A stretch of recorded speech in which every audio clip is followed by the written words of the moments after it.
En 1987, en Alabama, aux États-Unis, un homme nommé Walter Johnny D. McMillan a été arrêté, reconnu coupable et condamné à mort pour le meurtre de Rhonda Morrison.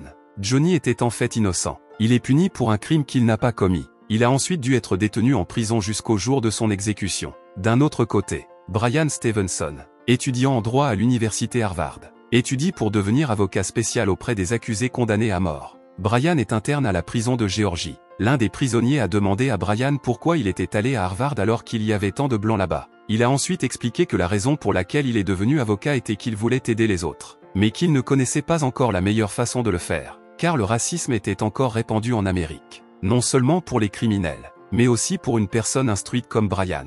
Pour faire court, après que Brian ait obtenu son diplôme, Brian avait l'intention de déménager en Alabama. Mais sa famille, y compris sa mère, n'était pas d'accord si Brian y allait, car le racisme envers les Noirs est très grave. De plus, de nombreuses personnes y sont mortes simplement pour se défendre. Brian rassure alors sa mère sur le fait qu'il veut se battre pour les personnes qui ont le plus besoin d'aide. Pour faire court, il est ensuite arrivé en Alabama. Il a immédiatement rencontré sa collègue nommée Eva Hensley. Ils envisagent d'ouvrir des services juridiques aux condamnés à mort grâce à la subvention qui leur a été accordée. Des obstacles se sont ensuite présentés à eux lorsque la personne qui était censée louer leur bureau refuse soudainement de le louer parce qu'ils sont avocats auprès des condamnés à mort et parce que Brian est noir. Pour cette raison, Brian séjourne temporairement chez Eva et envisage de gérer leur entreprise. Le lendemain, Brian s'est rendu dans une prison pour rencontrer un client condamné à mort. Dans cette prison, il y a des gardiens cruels. On a même demandé à Brian d'enlever tous ses vêtements pour procéder à une fouille avant d'entrer dans la pièce. Alors que les règles sont que pour les avocats, ils n'ont pas besoin d'être fouillés lors des visites juridiques.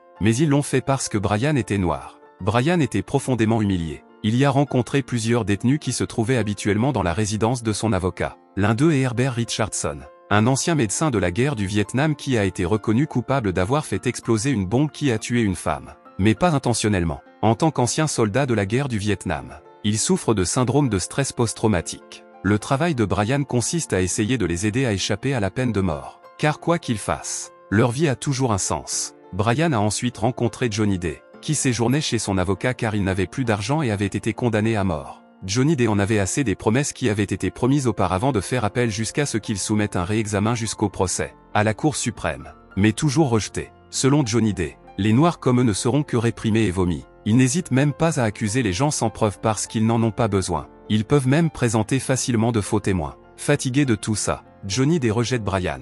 Il pense que Brian ne sera pas capable de combattre les gens corrompus. Il n'y aura pas de justice pour les Noirs. De retour chez Eva, il a alors tenté de revérifier les dossiers des personnes à qui il avait rendu visite en prison. Il ne pouvait pas dormir. Brian a dit à Eva qu'il était sûr que Johnny D était innocent parce que son accusation était basée sur le témoignage d'un témoin nommé Ralph Bernard Myers qui était un criminel, qui à cette époque était également inculpé dans une autre affaire de meurtre. De plus, un certain Bill a vu le camion de Johnny D sur le bord de la route où les meurtres ont eu lieu. Eva et Brian pensent que parce que la police n'a pas pu résoudre cette affaire pendant un an, Johnny D a finalement été choisi comme suspect sur la base du témoignage d'un criminel susceptible de donner un faux témoignage afin d'obtenir la clémence. Brian envisage alors de rencontrer le procureur nommé Tom Chapman.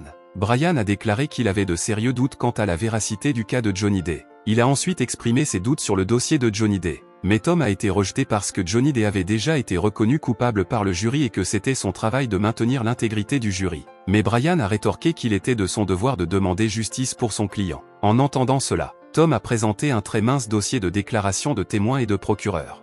S'il voulait le reste, Brian devait déposer une requête au tribunal, a déclaré Tom. En revenant de là, Brian a essayé d'aller voir la famille de Johnny D qui vivait dans un bâtiment de colonie noire, une maison éloignée de la route principale. Après être entré, Brian a rencontré la femme de Johnny D, Minnie. Brian a été surpris lorsque de nombreux voisins se sont rassemblés et voulaient également entendre son histoire. L'un d'eux a déclaré que Johnny D était innocent. Quand cela s'est produit, ils étaient tous en train de griller du poisson pour récolter des fonds pour l'église. Ils ont fait la promotion du spectacle dans toute la ville jusqu'à ce qu'ils aient travaillé du matin au soir. Et Johnny D est là en train de nettoyer le camion avec son fils nommé John et aussi son ami Jimmy. Et beaucoup d'entre eux sont allés avec Johnny D ce jour-là. Ils ont accusé Johnny D non sans raison. Selon l'un des voisins éloignés de cet incident, Johnny D a été arrêté en raison des jeux auxquels il jouait avec des femmes blanches. Son mari en colère a alors essayé de s'assurer que tout le monde était au courant. L'histoire commence à se développer. Johnny D est décrit comme un escroc, devenant un dealer, puis un membre de la mafia et un meurtrier. Ils disent que c'est juste une autre façon de tuer des Noirs. Brian a dit qu'il aiderait sans que la famille de Johnny D ne paie pour cela. Après la réunion, John a présenté Brian à son ami Darnell. selon Darnell. Il a de quoi prouver l'innocence de Johnny Day, selon Darnell. Bill, l'homme qui a vu le camion de Johnny Day près du lieu de l'homicide, a fabriqué son témoignage parce que Darnell a travaillé avec Bill de 8 h du matin jusqu'à midi. Selon Darnell, Bill a été arrêté pour vol et lorsqu'il a fait sa déclaration, il a pu être libéré sans inculpation. Brian a ensuite persuadé Darnell de signer un affidavit afin qu'il puisse être utilisé pour rouvrir le dossier. Darnell avait peur au début, mais il a finalement accepté de l'aider. Le lendemain, Brian est retourné voir Johnny Day. Grâce aux efforts de Brian pour rencontrer sa famille et ses voisins, Johnny Day a commencé à croire en Brian. Brian a donné à Johnny Day des nouvelles des progrès de ses efforts pour rouvrir le procès, parce que Brian connaissait déjà la famille de Johnny Day. Johnny Day a alors demandé ce qui avait motivé Brian à devenir avocat et à vouloir le faire gratuitement. Brian a raconté plus tard que lorsqu'il était enfant, son grand-père avait été tué et qu'il n'y avait personne pour l'aider. Brian pensait donc que personne ne se souciait des Noirs jusqu'à ce que la mort des Noirs soit prise pour acquise. En entendant cela, Johnny Day a accepté que Brian soit son avocat. Dans la salle de prison, Johnny Day apprend d'Herbert que sa date d'exécution a été fixée. Johnny Day a dit à Herbert de ne pas abandonner car ils avaient déjà Brian. C'est vraiment un sort malheureux pour Herbert. Il est allé au Vietnam pour défendre son pays mais a été jeté en prison comme un déchet alors que le SSPT était causé par la guerre qu'il a traversée. Il aurait dû être hospitalisé et soigné mais cette année-là, il n'y a pas eu de justice pour les Noirs. Herbert partit pour le Vietnam à l'âge de 18 ans seulement et fut le seul survivant après l'invasion de son groupe par l'armée vietnamienne. Pour cette raison, il a ensuite souffert de troubles mentaux jusqu'à ce qu'il tente de se suicider. Après son retour en Amérique, le SSPT d'Herbert s'est aggravé. Au cours du procès, aucun des faits concernant son affectation au Vietnam ou le traumatisme mental qu'il a subi n'a été révélé. Cette nuit-là, Eva a reçu un appel parce qu'elle travaillait avec Brian. Bien sûr, Eva, qui entendit la menace des bombes sous sa maison, prit peur. Lorsque la police est venue vérifier sa maison, elle n'a rien trouvé. À cause de cet incident, Brian a dit qu'il ne blâmerait pas Eva si elle voulait arrêter. Mais Eva a refusé parce qu'elle pensait qu'elle ferait toujours ce qu'elle pensait être juste. Même si elle était évitée par ses amis ou recevait des menaces comme plus tôt. Eva a ensuite demandé ce qu'il prévoyait de faire pour Johnny Day. Le lendemain, Brian et Eva ont fait du porte-à-porte pour demander aux résidents tout ce qu'ils savaient sur les meurtres de Rhonda Morrison. Bien sûr, beaucoup ont refusé après avoir su qu'il travaillait pour défendre Johnny Day. Mais Brian a trouvé un ancien policier qui a trouvé le corps pour la première fois. Et il était prêt à raconter l'histoire. Eva a également trouvé un dépliant rédigé par la famille de Johnny Day à propos d'un événement de grillade de poissons pour la collecte de fonds de leur église et cela pourrait être une preuve. Un jour, en rassemblant des informations, Brian a réussi à trouver une maison pour lui servir de bureau. Brian a nommé son bureau Ecal Justice Initiative. C'est là que les affaires de Brian et Eva ont commencé. En plus de se concentrer sur le traitement du cas de Johnny Day et de ses amis, ils ont également commencé à accepter d'autres cas ainsi que de nouveaux employés. Un jour, Darnell a appelé Brian à l'aide. Il s'avère que l'affidavit de Darnell l'a fait arrêter parce qu'il a été accusé de faux témoignages alors qu'il disait la vérité. Brian a pris le temps d'essayer d'abandonner les charges parce qu'il a vu que Darnell était terrifié et convaincu qu'il ne serait pas en mesure de combattre l'homme. Darnell refuse alors d'aider et demande à Brian de présenter ses excuses à la famille de Johnny Day. Brian s'énerve puis il entre là-dedans et va directement vers Tom ainsi que le shérif Tate. Brian a demandé que l'accusation de faux témoignages contre Darnell soit abandonnée car elle n'avait aucun fondement. Brian a demandé qu'il soit abrogé afin que Darnell puisse témoigner devant le tribunal. Tom et le shérif Tate méprisaient Brian.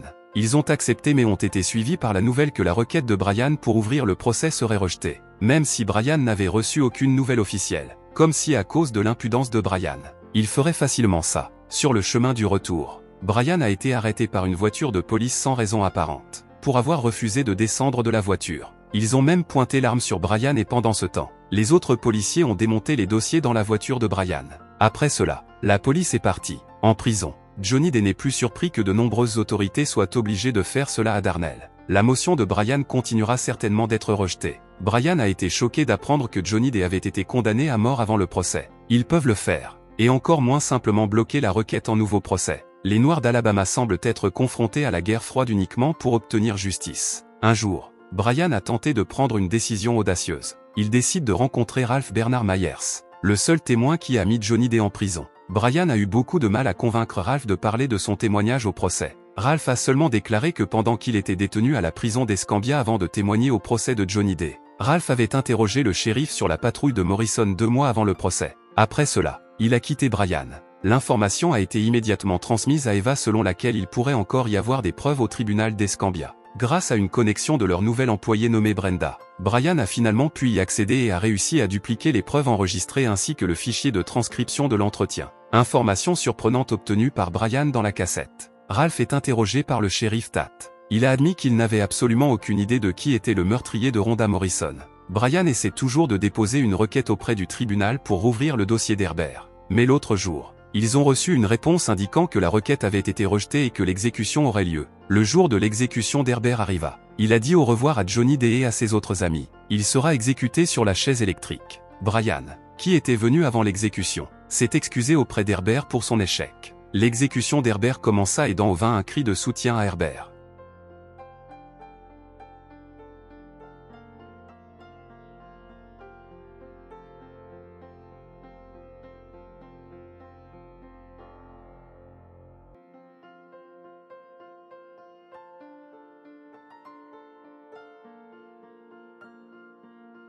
Pour la première fois, Brian a vécu la chose la plus terrible de sa vie. Après l'exécution d'Herbert, Brian est encore plus motivé pour aider Johnny Day. Quand cette nuit-là, il trouve quelque chose dans le dossier de Ralph. Il retourne ensuite rencontrer Ralph en prison. Brian rapporte qu'il a écouté la cassette de sa conversation. Pendant que Ralph est interrogé, sur la cassette, Ralph dit qu'il ne sait rien de Johnny Day ou de l'affaire du meurtre de Rhonda Morrison. Après que Brian ait montré à Ralph le dossier après son retour à la maison et en prison, le shérif Tate a transféré 2 prisonniers dans le couloir de la mort. Le premier est Johnny Day et le second est Ralph. Répondu. Pourquoi Ralph a-t-il fait un faux témoignage? Parce qu'il ne voulait pas être exécuté. Il a fini par mentir pour échapper à la peine de mort. En échange, il a été condamné à 30 ans de prison. Brian invite alors Ralph à témoigner devant le tribunal pour aider Johnny Day. Bien sûr, Ralph refuse mais Brian était si doué pour persuader que Ralph était enfin prêt à faire quelque chose de bien. Le 16 avril 1992, le procès visant à décider si Johnny Day méritait un nouveau procès a eu lieu. Ralph, en tant que témoin clé du procès précédent, a été amené dans la pièce. Lorsqu'il a prêté serment, Ralph a fait semblant d'avoir sommeil et a déclaré qu'il avait été réveillé à 2 heures du matin par les agents pour être amené ici. Ralph semblait vouloir dire à Johnny Day et Brian qu'il recevait une menace. Ralph avait l'air inquiet et avait peur de témoigner. Il a toujours dit qu'il avait oublié et qu'il ne s'en souvenait pas parce que son témoignage datait d'il y a 6 ans. Il semblait jouer la sécurité en répondant à tout ce qu'il ne savait pas. Brian sait que Ralph a peur du shérif Tate. Alors il bloque la vue de Ralph sur le shérif Tate. Brian a ensuite joué la psychologie de Ralph. Il a dit à Ralph de nommer Johnny Day afin qu'il puisse voir une personne innocente séparée de sa femme et de ses enfants pour un crime qu'il n'a pas commis. Et c'est Ralph qui l'a causé. Après que Brian ait répété sa question, Ralph répond avec insistance à la question en disant qu'il n'a pas vu Johnny Day sur les lieux. Après cela, Tom a demandé et a dit que Ralph avait changé son histoire parce qu'il était déçu de l'accord précédent et que cela avait été fait pour qu'il puisse obtenir un certain soulagement. Ralph donna alors une réponse frappante. Il ne se soucie plus qu'il lui fasse quoi que ce soit et insiste également sur le fait que tout ce qu'il a dit à propos de Johnny Day n'était qu'un mensonge et il peut le confirmer. Le témoignage de Ralph a permis de poursuivre le procès en présentant des preuves et des témoins. Brian a également réussi à faire venir un ancien policier qui a donné un témoignage véridique lorsqu'il a retrouvé le corps de Rhonda Morrison. Lorsqu'on lui a dit de mentir dans le procès de Johnny Day il y a 6 ans, il a refusé et c'est pourquoi il a été licencié. Un médecin d'un hôpital psychiatrique qui est le médecin de Ralph est également présent. Ralph a fait une dépression nerveuse alors qu'il était sur le point d'être exécuté sur la chaise électrique. S'il ne faisait pas la déclaration que le shérif voulait entendre, il y avait à ce procès de nombreuses preuves qui n'avaient pas été présentées au procès il y a 6 ans. C'est sur cette base que Brian a demandé au juge d'accepter de rouvrir le dossier lors d'un nouveau procès. Brian a fait du bon travail. Même un policier qui était autrefois tyrannique envers Brian s'est finalement rangé du côté de Brian en laissant Johnny Day rencontrer sa famille. Un mois plus tard, le juge a pris une décision sans doute déraisonnable, comme s'il ignorait la preuve concrète selon laquelle hier, il avait jugé le témoignage de Ralph non pertinent et qui serait rejeté par le tribunal suite aux pressions exercées sur Ralph après son témoignage il y a 6 ans. Donc il n'y a pas encore de preuves concluantes que Ralph s'est parjuré au procès il y a 6 ans. Il n'y aura donc pas de nouveau procès pour Johnny Day. Il sera renvoyé en prison et sera exécuté sur la chaise électrique. Entendre la décision du juge qui était injuste et sans considération a rendu John, le fils de Johnny Day, déçu et en colère. Il a été considéré comme ayant insulté le tribunal et a ensuite été arrêté. Un résultat inattendu. Encore une fois, pas de justice pour les Noirs. Johnny Day avait raison. Il continuerait à bloquer tout ce qu'il faisait. Il ne voulait certainement pas admettre qu'ils avaient puni des Noirs innocents. Surtout quand des avocats noirs comme Brian le prouvaient. Bien sûr, Brian était triste, car il aurait dû réussir à ramener Johnny Day à la maison. Mais il n'a fait qu'empirer les choses. Eva a ensuite encouragé Brian en lui disant qu'il était une personne importante dans cette communauté car, avec la présence de Brian, pour la première fois, il pouvait se battre et exiger justice. Brian a ensuite retrouvé la famille et les voisins de Johnny Day. Le procès d'hier a été décevant mais il leur restait encore une étape à franchir. Brian prévoit de préparer une requête pour déposer des preuves auprès de la Cour suprême.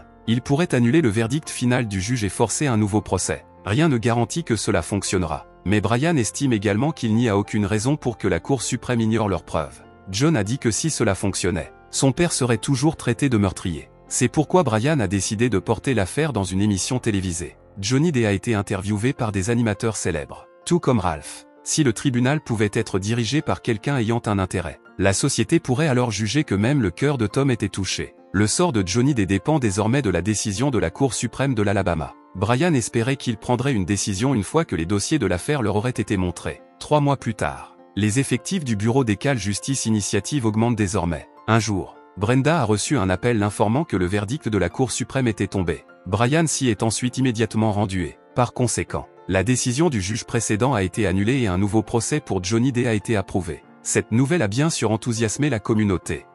Brian était sûr qu'après cela, Johnny Depp serait libre, car il était innocent. Pendant ce temps, Tom, en tant que procureur, n'a pas voulu commenter. Comme prévu, le chemin vers la justice est effectivement escarpé et semé d'embûches. Alors que Brian se prépare pour un nouveau procès, le dossier de candidature de Tom apparaît indiquant qu'ils ajourneront le procès afin de pouvoir ouvrir une nouvelle enquête. Face à cela, Brian s'est courageusement rendu chez Tom. Il ne pouvait pas croire que Tom veuille réenquêter même s'il savait que Johnny Depp était innocent, même après que la Cour suprême ait approuvé les preuves. D'ailleurs, tous les témoins de Tom ont reconnu avoir tort. En fait, Tom n'avait plus rien à prouver. Cette nouvelle enquête ne trouvera rien. Brian a ensuite demandé à Tom de le rejoindre lorsqu'il a déposé une requête pour abandonner les accusations. En entendant cela, Tom a dit à Brian de quitter sa maison. 2 mars 1993. Le racisme est toujours présent, même devant les tribunaux. Cela faisait 1 heure que la famille et les partisans de Brian avaient été invités à attendre dehors et n'étaient pas autorisés à entrer. Ce n'est qu'une fois que les sièges à l'intérieur étaient pleins que cet officier, sur ordre du shérif, leur a permis d'entrer. Bien entendu,